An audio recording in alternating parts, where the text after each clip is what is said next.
You don't achieve your goals because your identity is not one of someone who achieves their goals. I want to talk about the idea of shifting your identity and really growing and becoming the person that achieves their goals.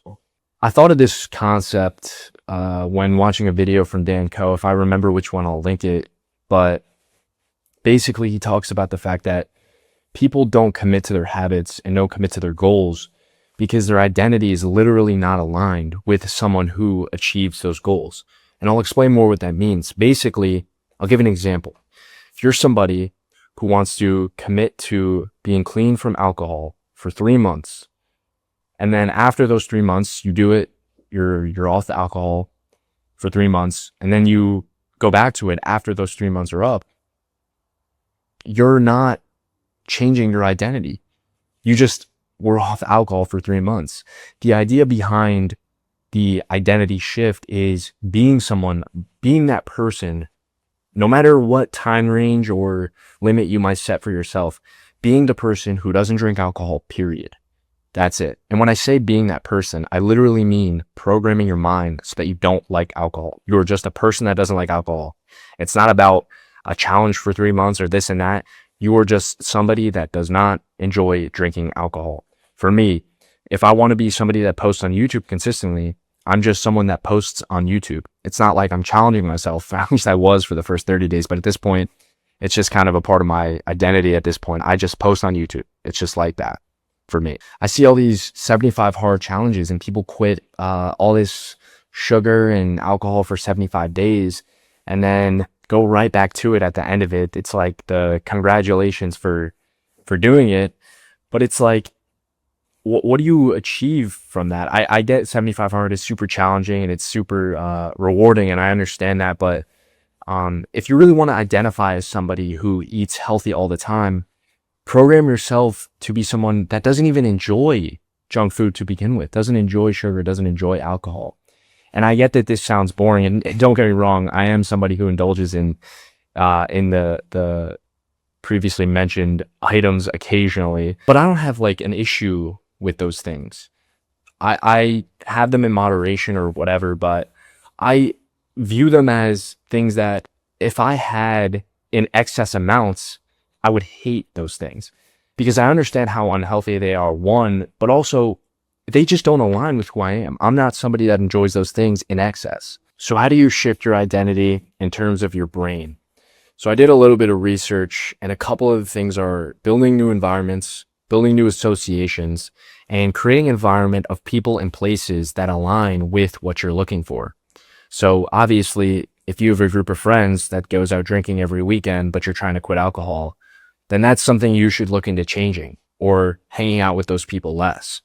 If you're in an environment, let's say college, for example, where people drink all the time and you're trying to quit alcohol, that's going to be tough for you to avoid. But even if you are in these situations, you're trying to get into new habits of situations that you really can't leave, or environments, I'll say, that you can't leave, there's still ways to do that.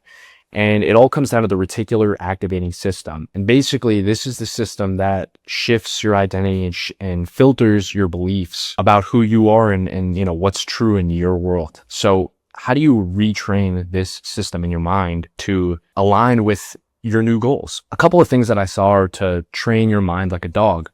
Keep it simple enough so that a dog would understand, you know, via sight, smell, repetition, focused education, stuff like that. But another thing I saw was to change your environment often. Obviously, coming to this new city, Rome was a huge environment change for me, and it put me in such a mode of focus that I haven't really been out of it since. It really helped me align with my goals because from the moment I got here to now, all I've been doing is focusing on what I need to get done. And so my environment has already been conditioned, my brain has already been conditioned to do these things. So I'm not worried about all my past habits that may have been bad. I'm not thinking about those. And yeah, sometimes I fall into other habits that maybe aren't the best, but my number one focus when I wake up in the morning is what do I need to get done? For people that have jobs, this might be harder, but my girlfriend actually just started a new routine surrounding work, and she's already noticed that the changes in her routine have helped her out a lot. So that's been something really good. But I'll give a story as kind of like a final example.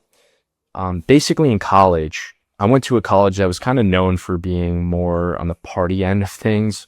Um, and I had a semester my senior year where I did not drink for the entire semester, or I drank once at the end of it. But, this was kind of like unheard of for people at my school to do, at least people that were involved in social environments that I was. Not saying I was like king of the world there, but I had a social circle. And I did not drink at all this entire semester. And people would always try to get me to drink. They wanted me to go out, which is fair. I mean, my friends wanted me to go out. That's just how it was. Um, and I still even did go out from time to time. The reason I did this and the way I convinced myself not to drink this entire semester was I just conditioned my mind to understand that it's not something I need to do. It's not something that's good for me. It's not something I want. If anything, it's bad, and it's healthy that I don't do it. So that helped me get into a mindset of just not doing it. I was in the same environment. I was around the same people, but I focused my emotion on what I wanted to change. And ultimately, I was able to do that. I was able to not drink for the entire semester with the exception of a single time. That was a really good learning experience in my life. And I'm not saying I was perfect by any means. I'm still definitely not perfect, but that was an example of how I was able to shift my identity. Identity shifting is not easy. You're trying to convince your brain, who is so set on being comfortable and so set on doing one thing, to do another thing. And it's going to take time. But as long as you commit to actually making the effort to do it, eventually down the line, you'll be able to shift your identity to do whatever it is that you want to do. Thank you for watching.